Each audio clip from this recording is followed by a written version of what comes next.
What we're going to do this morning is have a look at these pretty dramatic events, aren't they? The US strike on Syria and potentially what happens next. And I'm going to try and prove to you that the Bible talks exactly about these events that we're looking at now. And for probably the last, I've been doing that weekly World Watch since 2003, and I was looking back, over the years to see when I first started thinking that America might well launch some sort of military aggression in Syria that would impact Russia, because that's really what's happening, isn't it? And it was in 2012, 2013 that I started talking about that, so it's now nearly 4 years ago. So I'm really excited about this, because I know it's all horrible, because we're going to look at terrifying events really, but all of it is written there in the Bible for us as an indication of what? The return of Christ. The return of Jesus. That's the point. So let me just play you a little video. I think this is from an Australian news organisation, but it seemed to summarise this situation that happened this week pretty well. So let's just have a watch of this. It lasts a couple of minutes. From under the cover of darkness, launched from warships in the Mediterranean, a barrage of missiles in a surprise attack. 6 years into the Syrian war, and America makes its first direct assault. The trigger, this week's chemical attacks. Tonight I ordered a targeted military strike on the airfield in Syria from where the chemical attack was launched. 59 Tomahawks were fired at 3:45 a.m. local time from destroyers the USS Porter and USS Ross, targeting Syria's Al-Sharat airbase, 120 kilometres from where those chemical attacks occurred. The chemical blitz killed at least 72 people and injured hundreds more, including children. Autopsies have confirmed a nerve agent was used, probably sarin. It left the victims in agony, paralysed, frothing at the mouth. President Trump was deeply shocked by the images. No child of God should ever suffer such horror. The world condemnation was near universal. It's a serious matter. It requires a serious response. And critically, it moved Mr. Trump to reverse a long-standing US position against involvement. This is our breaking news, the first video of U.S. military strikes. The president had hinted action was imminent yesterday on board Air Force One. I think what happened in Syria is a disgrace to humanity. And he's there, and I guess he's running things. So something should happen. The attack killed at least 4 Syrian soldiers, including a general, and took out a dozen hangars, a fuel depot, and air defences. It was a crime that called out for a swift response.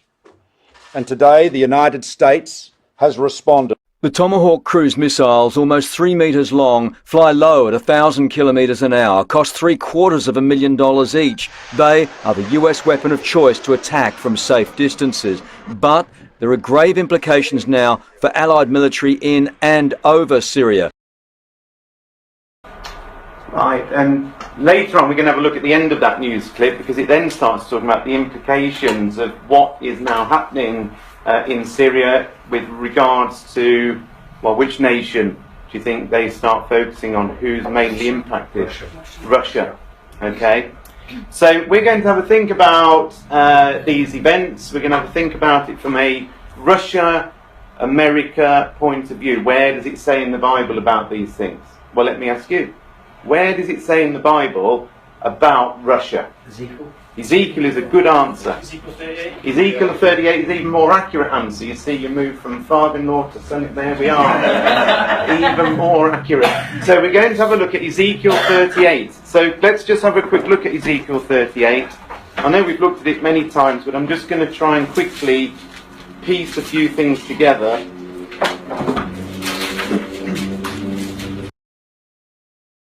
So Ezekiel 38,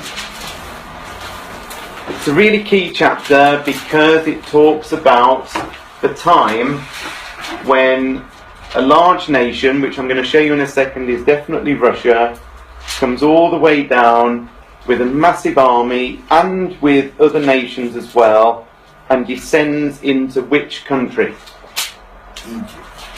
Well, eventually it gets to Egypt, but Israel is the key bit. Where does it say in Ezekiel 38 that they come down into Israel? Which verse? Verse 8. Verse 8 is the first time. So it says, after many days you'll be visited, and then it says, in the latter years, and that literally means in the last years or in the last days, you will come into the land that's brought back from the sword and is gathered out of many people against the mountains of Israel, which have always been laid waste, but is brought forth safely out of the nations. So what we're saying in English there is, in the last days, whenever they are, I'm going to show you that we are in the last days, a nation, which we haven't looked at yet because it's mentioned earlier in the chapter, is going to come against the mountains of Israel, and we know that it's at a certain point of time, because it says it is that Israel has been brought forth out of the nations and dwell safely, all of them. Now, why is that significant when it says they've been brought forth out of the nations? Because they returned to their land. They returned to their land. Now, what year did they return to their land? 1948. 1948, Israel was recreated, wasn't it? Now, when was the last time that Israel was a nation before 1948? AD 70. Nearly 2,000 years had gone by, and then in 1948, Israel is suddenly and miraculously recreated on planet Earth. That's a big sign, isn't it? So these events spoken about in Ezekiel 38, could they have happened before 1948? Well, they couldn't, because it says there that it's when they've been brought forth out of the nations and are living in the land. So whatever date this chapter is talking about, would you agree it must be after 1948? So after 2 millennia, after Jesus walked on this earth, he says, look out for this. And when you see them actually in their land, there's a whole bunch of things that's going to happen. And all of this is leading up, as we said a few minutes ago, to the return of Jesus. Because God didn't have to tell us this, did he? God didn't actually have to say, let me tell you about events that are going to come leading up to the return of Christ. Why do you think he does do that? Why does God tell us about things that are happening just before Jesus comes back? A witness to his existence, isn't it? It's a witness to his existence, which helps us with what? Belief and faith. And what else? So that we're ready for when Christ returns. So we get ourselves ready. So we think, hold on a minute, I might have been doing this, I might have been focused on this, and I might have been enjoying that. But actually, if it's all going to come to an end in terms of what we now know as life, and Jesus is going to intervene and return, then maybe I should re-examine, what I'm doing. Is that a fair point? To get us ready. But the question is, who is coming against Israel? How do we know it's Russia and some other nations? And we know that because in verse 1 of Ezekiel 38, it says, the word of the Lord came unto me, saying, Son of man, set your face against Gog of the land of Magog, the chief prince or the chief ruler of some places called Meshech and Tubal, and prophesy against him, and say, thus saith the Lord God, I'm against you, O Gog. Now, these aren't places that we know, are they? Because you wouldn't book a holiday to Meshech. You wouldn't book a holiday to Tubal. You wouldn't book a holiday to Magog. If you did, the travel agent would go, what are you talking about? You want to go on holiday to Magog? Don't know where you've got to go there. So why do you think these are places that we don't know? What's happened? Names have changed. Does that happen? Do names change? Yeah. Not that long ago, it wasn't the nation of Iran. What was it called? Persia. Names change. It doesn't happen every 5 minutes, but when was Ezekiel written, do you think? How long ago? Exactly, 500 or 600 years before Jesus, so that's 2,500 years ago. Well, a lot changes in 2,500 years. Would you have seen Great Britain on a map 2,500 years ago? Would you have seen Russia, Germany, France, Iran, America? Answer, no. Lots has changed in 2,500 years. So what do you think we have to do to try and know where Magog, Meshach and Tubal are. At that particular time. Got it. That's all you can do, isn't it? You've got to go back and think, well, who was Ezekiel talking about? So you've got to go back to some ancient writings, some ancient maps, haven't you? That's the only way you could do it.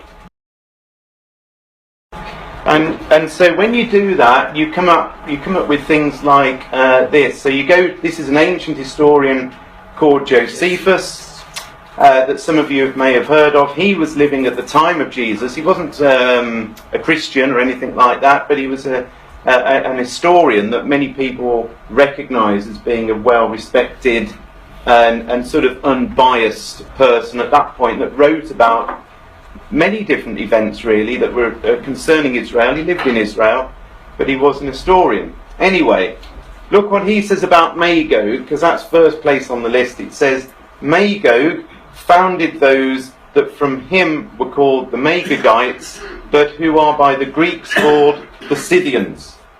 So what can if I'm believing Josephus, Magog, you could say also equals who? Scythians. The Scythians. And the reason that that's interesting is because there are quite a few maps with where the Scythians lived. There aren't so many maps where Magog was. But the Scythians is helpful because Magog and the Scythians, he says, are one and the same. And as it turns out, they most certainly are. Now here's a pretty modern, up-to-date map of, well, this is just from an encyclopedia, is where the Scythians were. And this big orange territory is where the Scythians lived. Now, does anybody know what is the majority country that is covering? Russia. It's Russia. So Russia starts here. This is pretty much the most southern point of Russia. And of course, Russia's enormous. It goes all the way over here somewhere. But this is all southern, what we would now call southern Russia. Amazingly, Scythia also went, you see the orange blob comes around here, and it comes into half of this country here. Can you see that? Ukraine. Which is a bit that Putin's trying to take back at the minute. Ukraine, Eastern This Ukraine. bit, he really likes this bit. There's Crimea, which is just annexed back into Russia. He likes this bit because really he's not doing it because it's part of Syria, but you know something, the people still correspond to these ancient territories. So when you go into Ukraine, the eastern part here generally are Russian speakers and are pro-Russian. These people here aren't, they're more pro-Europe, and that's where the division in Ukraine has come from, and Putin's taken advantage of that, but that's another story, yeah? So when it says, set your face against Gog of the land of Magog, in our language that would be saying Gog of the land of, if you're being really accurate, southern Russia. And by the way, who does Gog sound like? Who do you think Gog is? When it says Gog of the land of Magog, I'm against you, O Gog, chief prince, chief ruler of... What does he sound like? Well, it could be Putin, and it certainly sounds like the ruler of the place, doesn't it? That's what I'm getting at. It sounds like the person who's running the show, whoever the ruler is, because it says, I'm against you, O Gog, set your face against him, prophesy against him. So there's a ruler of Magog, but there's two other places. What are they? Meshach and Tubal. Take my word for it, but there's some Schofield Reference Bible. There's an ancient historian called Herodotus who also talks about these places. These places are also identifiable within Russia.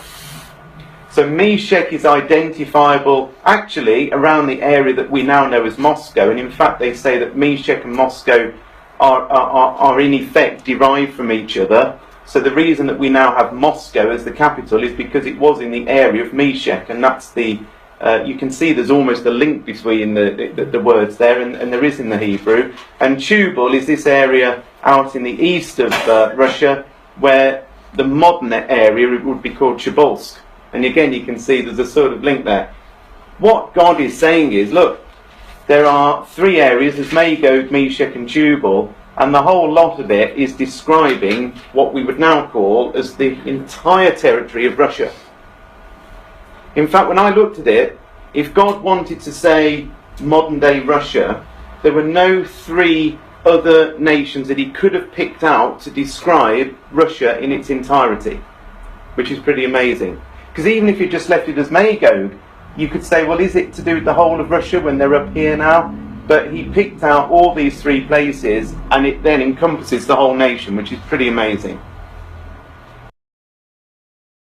So there is Ezekiel 38 that we've just been looking at. And God is against the ruler of Russia, therefore. And in verse 4, it says, I'm going to turn you back. That literally means I'm going to restore you to power. I'm going to put hooks in your jaws. I'm going to bring you forth with your army, horses, horsemen. What could this be? Do you think Russia's going to come down on the back of horses? Tanks. If Ezekiel had written tanks, people would have gone, what? A tank? You've lost me, right? So it's all talking about in language that every generation can understand. But we know that when Russia comes down, they will not be coming on horses. This is talking about a great army. And look at the nations that are with Russia when they invade. Persia, who's that? Iran. Can we see Iran lining up with Russia? Yes. Is that, have we? No, that can't possibly happen. What do we think? Yeah. It's amazing, isn't it? 2,500 years later, Iran is most definitely squared up with Russia, would we say? Ethiopia and Libya with them. Now, these are very interesting places. That actually is more accurately North Sudan, which is it's another story. But effectively, Russia is heavily into North Sudan and the area around Ethiopia. And Libya, well, we've seen Gaddafi killed recently, a few years ago. And have you seen the news reports about Russia going into Libya and affecting things in there in the aftermath of that as well? So again, they're not totally strange things to think about, that these nations could also join forces. Goma and Togarmah are both areas of Turkey that we now know. And Turkey has very much come on board with Russia in recent months as well. And in the latter years, you're going to come, it says, into the land that's brought back from the sword against many people, against the mountains of Israel. So all this lot's going to happen. And it happens in the last years, in the last days. Now, what happens is, in the Bible, it happens in the New Testament, we know this, that you get... How many Gospels are there? There's 4 Gospels. Why has God given us 4 Gospels when really they're saying pretty much the same thing? Because they've got a different slant on it. They've got a slightly different slant on it. That's the best way of describing it. So Matthew comes at it with one slant. Mark and Luke and John will all come at it from a slightly different slant. They don't contradict each other, do they? No. But when you read it, you think, there's a little bit more detail from that wasn't there, but when I put the 2 together, it makes a bigger picture. Is that fair? There's probably other reasons as well, but I think that's a good reason. The same happens in the Old Testament with prophecy. So you don't just get it in one place. This story is told somewhere else. Is it worth looking at that? Yes. It is, because it gives you a bigger picture. So where is the other place in the Bible that we'd go to that gives us Daniel? And which chapter? 11. So Daniel chapter 11 looks like this. Now I'm going to read it, and you tell me if this doesn't quite sound very similar to this passage that we've just read in Ezekiel 38. Now, Daniel 11 is a very long chapter, and there's a whole chunk of it. We're going to dive straight in at around about verse 36. But, be that as it may, I'm not taking it out of context. I just want to read you this little passage here. Verse 36 of Daniel 11 starts off by saying the king, there's a ruler that does according to his will, and he exalts himself and magnifies himself. We'll look at more of that in just a second. But then it says in verse 40, now look at this. At the time of the end, the king of the south, whoever that is, shall push at him, this king that was talked about here, and the king of the north will come against the king of the south like a whirlwind, with chariots and with horsemen and with many ships, and enter into the countries and overflow them. He will enter into the glorious land. Many countries will be overthrown. Verse 42, he'll have power over the treasures of gold and of silver, and over the precious things of Egypt. and the Libyans and Ethiopians shall be at his steps. Can you see there's some things there that sound a little bit similar to Ezekiel 38? So I've colour-coded it. So here it says, at the time of the end, the king of the south is going to push at a particular individual, and the king of the north then comes out like with his army. And I'm saying to you that the phrase "the time of the end" is very similar to this phrase here, which says it's in the last days or the latter years. Fair enough? It talks here about the king of the north coming down, and it talks here in verse 6 about them coming from the north quarters. Whatever it is, they're north of Israel. That seems to seem the same. This says that this army comes down with chariots and horsemen and many ships. This says all your army and horsemen and a great company. It doesn't mention ships, that's a new bit of detail, but you can see it's a big army. We're just told a little bit more. Where do you think, when it says that this man comes into the glorious land, where do you think the glorious land might be? Israel. It's almost categorically a reference to Israel, because throughout the Old Testament, Israel is referred on a number of occasions as being the glorious land. It's God's land, isn't it? Does that tie in with this? They're coming against the mountains of Israel. And finally, you've got the Libyans and Ethiopians with this army that's coming from the north. Well, we've got a northern army here, and Ethiopia and Libya are with them. This one doesn't say Iran, but that doesn't mean Iran isn't there. This is one of these jigsaw puzzles that I was telling you about, where you put it all together. There isn't one passage that tells you everything. There's two passages that tell you different bits, and you've got to do that with it. Does that make sense? Happy so far? Yeah. So anybody think that these aren't the same event? Looks to me like it's the same event. It's either, if it's a different event, it's almost identical to that other event. And the chance of it all being two big invasions of Israel, and it doesn't really, and the Ethiopians and Libyans have another get, it doesn't make sense. Not when it's all happening at the time of the end, it doesn't. Now here's the thing. In Ezekiel 38, it tells us about this man that the Bible calls Gog. Now Gog is the title that was given to the leader of the Magagites. Yeah? So just as, we have a president, or you might have a king, or whatever it might be. In the time of Magog, when it did exist, the ruler was called Gog. It means somebody that's like a mountain, somebody that's high above everybody else. That's what Gog actually means. So anyway, there's Gog, and God is against this person, this individual person who's ruling over Russia. Now, I'm suggesting that this is exactly the same passage over here, but with more detail.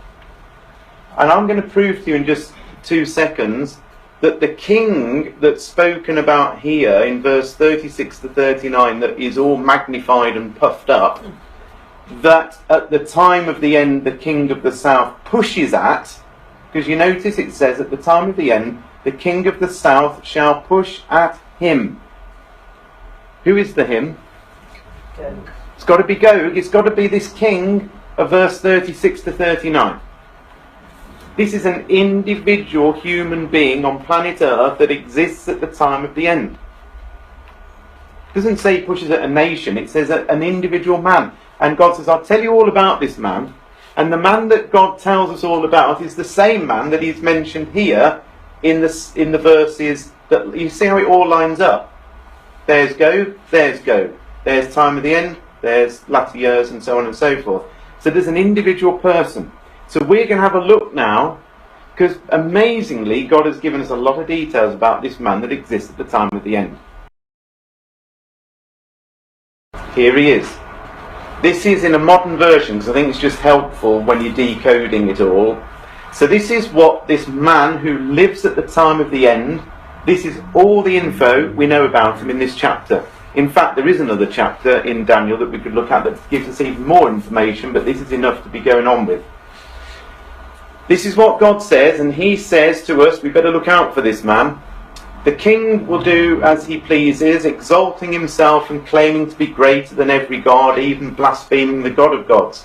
He will succeed, but only until the time of wrath is completed. For what has been determined will surely take place. He will have no respect for the God of his ancestors, or for the God loved by women, or for any other god, for he will boast that he is greater than them all. Instead of these, he will worship the God of armed forces, and a God his ancestors never knew will he worship with gold, silver, precious stones, and expensive gifts.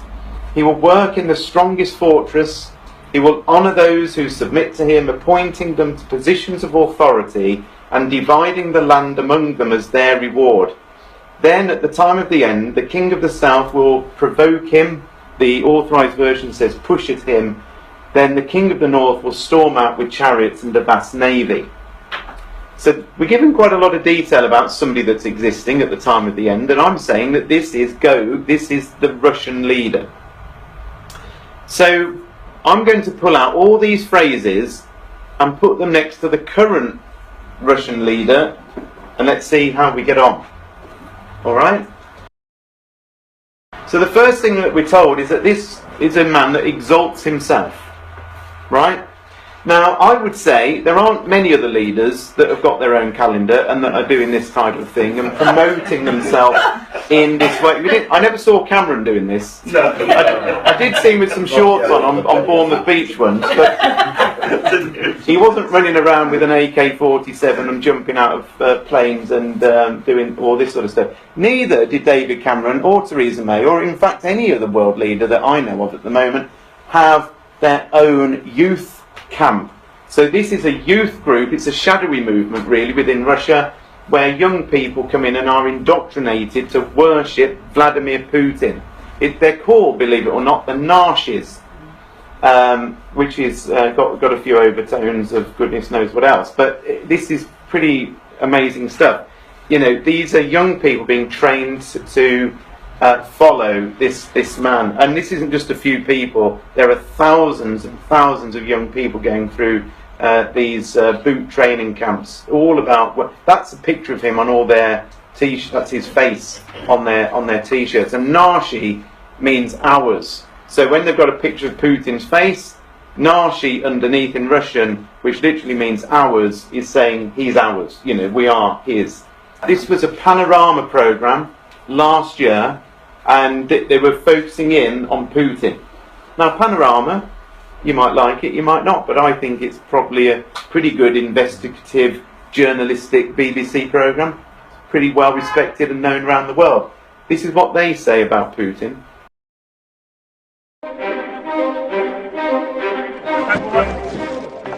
There is no other world leader like Vladimir Putin. Action man. Man of the people. Да здравствует Россия! And ruler of Russia. Владимир Путин приветствует экипаж морского тральщика. From Ukraine to Syria, Vladimir Putin's influence is being felt. He's faced countless accusations of corruption, but still has record approval ratings, I should say. So look, there's not many other world leaders you can display in that sort of way, is there? And in fact, the previous, remember Mikhail Gorbachev, this was in the Telegraph a few months ago, Mikhail Gorbachev says Vladimir Putin views himself as second only to God. What did we read? This man exalts himself, even seeing himself as greater than other gods, and magnifying himself in his heart. So I think, well, maybe there's a few rulers we might think are a bit like that, but he's definitely ticking that box.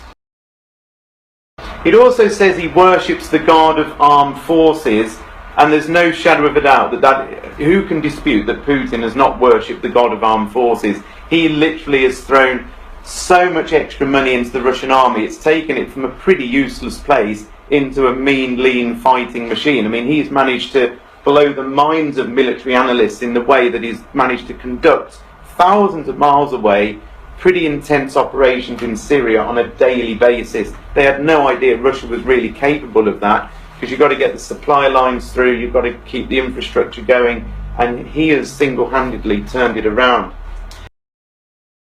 But you also remember it said that he worshipped gold, silver, and I think it said in the modern version, expensive gifts. This man, when it says he worships them, it doesn't just mean he puts them on the mantelpiece. This is saying this is what drives him. This is what his focus is. It's upon cash, it's upon gold, it's upon silver, it's upon expensive gifts. And again, last year in January, there were these allegations, again through Panorama, that were saying actually Putin could not only be the richest man in Europe, he may well be the richest man on the entire planet with the amount of money that's been siphoned out of Russia into his bank account personally, which is pretty amazing stuff. This guy really does worship riches. He's had an enormous palace built for himself. It's empty at the minute, but that's where he's going to move into if and when he does retire. The other thing is, it says, do you remember it says he works in a fortress? The authorised version says a stronghold. Stronghold and fortress, the same word. Look at this. The Kremlin means a fortress inside a city. He is the only leader on the planet that literally does work in a fortress. The Bible says this man will work in a fortress. The Kremlin means fortress. He is working in a fortress. 10 Downing Street is not a fortress. The White House is not a fortress. This man is working in a fortress. Big tick in the box there. The last bit I was going to show you, which is the last thing God says about this man, is that he will honour those who submit to him, appointing them to positions of authority and dividing the land among them as their reward. Now this is amazing because this came out last year. I'm going to show you another Panorama programme on Putin in just a second, but remember these words. Russian ruler will honour those who submit to him. He appoints them to positions of authority and he divides the land among them as their reward. This language is almost identical word for word in the Panorama programme aired last year that I'm going to play you now. Really listen for that. Listen out for those words. He's the world leader accused of personally approving murder on the streets of London. The conclusion that the Russian state was probably involved in the murder of Mr. Litvinenko is deeply disturbing. But is the president implicated in an assassination also responsible for theft on an extraordinary scale? He has fleets of things that almost no billionaire in the West would have. Vladimir Putin has been accused of looting his own country. Today, Putin behaves like a czar. Tonight, we investigate the truth about President Putin's riches. Why would it be kept secret? Because it belongs personally to Putin, not to the state. And for the first time, the Americans say what they really think about the Russian president. Is Vladimir Putin corrupt? In our view, yes. The men closest to Putin have been with him for years. They were with him here in St. Petersburg, and they've stayed with him ever since. And this is the group that he trusts and that he rewards. And this is the group that runs Russia. Putin's lawyer at the town hall became president and then prime minister of Russia. His former deputy also served as prime minister. The chief of staff at the town hall now runs Russia's anti-drugs agency. His former assistant now runs the biggest oil company in the world. And his former economist now runs the biggest gas company in the world. For those who've been in Putin's circle, the benefits have been immense. A cellist who is godfather to Putin's daughter has a valuable stake in a major Russian bank. A neighbor has an even bigger stake. Another neighbor ended up running the railways. A childhood friend has made a fortune from government contracts. And his brother has made even more. The Americans say this is how Putin's Russia works. Pretty interesting, don't you think? When God had said, look out for this man ruling Russia, and what did it say? Will honour those who submit to him, appointing them to positions of authority and dividing the land among them as their reward. This is him. We're on to him. Then, at the time of the end, something's going to happen. The king of the south, whoever that is, pushes him, or as this version says, provokes him. There's a provocation of the king of the south against an individual man. You see why this is now getting sort of more interesting, don't you think? So the question then is, who is the king of the south? We now know we're talking about Gog. We now know we're talking about Russia. Who is the king of the south? It doesn't tell us who the king of the south is in Daniel 11, but guess where it does tell us who the king of the south is? Ezekiel 38. And Ezekiel 38 tells us the opposing force to Russia. And it's there in, if you're still open, have a look at Ezekiel 38. It's in this chapter, and it's the opposing force to Russia. And it's in verse 13 of Ezekiel 38.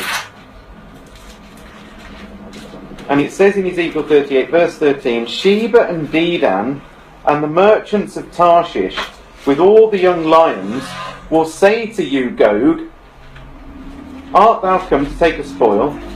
Hast thou gathered this great company to take a prey, to carry away silver and gold, and to take away cattle and goods, and to take a great spoil? So there's a group of nations that say, wait a minute, Russia, what are you doing?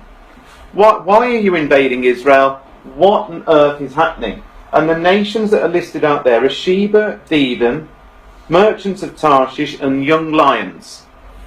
Well, these aren't real young lions. It's not like a bunch of lions that are literally going to do something. This is very quickly the interpretation of who those are. Sheba and Dedan, if you look on ancient maps, are in the area of where? Saudi Arabia. So if you look on ancient maps, which I haven't got time to do, go and type in Sheba and Dedan into Google. Where were they in ancient times? They were in Saudi Arabia, amazingly, mainly around northern Saudi Arabia, covering what we now call the Gulf states. So states like Kuwait, Bahrain, Qatar, United Arab Emirates and Oman. And that is really the key area of Sheba and Dedan. So you've got Sheba and Dedan, but you've got who also in relation to Sheba and Dedan? Who is next on the list? Tarshish. Where is Tarshish? Britain. Britain is Tarshish in the Bible. So this is weird because Britain's over here somewhere and it's saying Saudi Arabia and the Gulf states and Britain and the young lions. Who are the young lions, do you think? The offspring of Britain, the old lion. We are the old lion. They are the, we've always been depicted as the old lion, even on old posters. And the young lions are the offspring nations from this country, like America, like Canada, like Australia, like New Zealand. And anyway, but if you look on a modern map, and this is a very modern map, look what it's showing you here in terms of our bases that we have in Saudi Arabia. These Gulf states are not anti-Britain and anti... Where was Theresa May this week? Where did she go? Saudi Arabia. She's doing deals because now Brexit has happened. Where does she rush off to? She rushes here because we've got amazingly close ties. I was reading up about this yesterday because I wondered why we got such close ties with Saudi Arabia, and it's all to do with the First World War. Well, Ezekiel wrote a long time before the First World War, but that's when our ties with Saudi Arabia really got welded together because we made lots of agreements with them, which is another story. But so effectively, the king of the south, when the king of the south is mentioned in Daniel chapter 11, if we go back there, it says, at the time of the end, the king of the south will provoke this particular man. The king of the south is who? Saudi Arabia, Britain, America. The most powerful out of all of those would be who? America. Now what I did, I look at this verse and I say, well actually, if that is the case, I can now unlock pretty much this whole verse now into English. And this is how I've done it. At the time of the end, the King of the South power, the US and UK based in Saudi Arabia, will militarily provoke, because that's what this word push means. When it says that the King of the South pushes, it literally means to gore or to aggravate, or it doesn't mean to finish off. It means to really wind up, and it's got a military context in it as well. So there's a military provocation of go Vladimir Putin. Then it says the King of the North will storm out with all its war machine, including its vast navy. Because what happens when he's being provoked is that then Russia, the King of the North power, then down it comes. So it's no longer an individual thing. He says, right, the might of the King of the North, my northern powerhouse, is coming down against you. Now this week, and I've been watching for this for such a long time, that's why I've got to get it off my chest. The point is, all this time, we're waiting to see the provocation of Putin. Right? And it's been rumbling along for weeks and months now, hasn't it? Since Obama stepped down, there's been all this hoo-ha, hasn't there, in America over Putin influencing the American elections. And now, this week, we see Trump order strikes straight into Syria, which Putin is controlling, isn't he? Yeah. He has now got Syria in his hands, and suddenly America's come in. Now, I'm going to play you the rest of that clip that I started off with earlier on, and have a look at this, because they start talking about some of the implications of what comes next. On board Air Force One. I think what happened in Syria is a disgrace to humanity. And he's there, and I guess he's running things. So something should happen. The attack killed at least 4 Syrian soldiers, including a general, and took out a dozen hangars, a fuel depot and air defences. It was a crime that called out for a swift response. And today the United States has responded. The Tomahawk cruise missiles, almost 3 metres long, fly low at 1,000 kilometres an hour, cost $750,000 each. They are the US weapon of choice to attack from safe distances. But there are grave implications now for Allied military in and over Syria, including Australia's F-18 Hornets. RAAF operations have not been suspended. We've taken all of that into account in terms of our own force protection. The question now, how will Syria's key backer Russia respond? Their relationship with the US now appears terminal. This has got to be one of the last nails, if not the last nail, in the coffin. The US and Russia endured decades of Cold War, everyone now praying a hot war isn't sparked. Good night, and God bless America and the entire world. Thank you.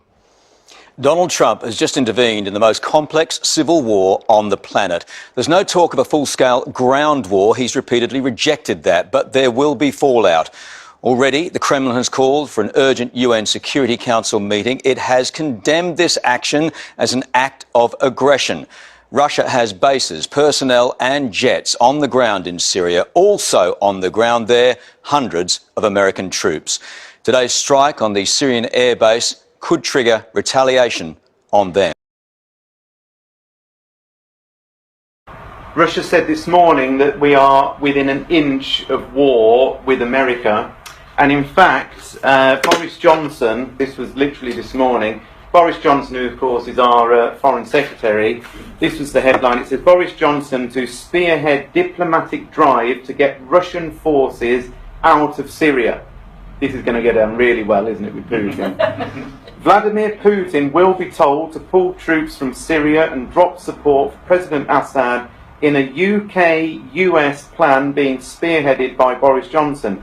Mr. Johnson cancelled plans to visit Moscow just hours before he was due to fly. This was yesterday. I don't know whether you saw this. He was about to get on, literally about to get on the plane when it was decided there's no point anymore talking to Russia, cancel the trip, and instead we need to build up support to get Russia out of Syria.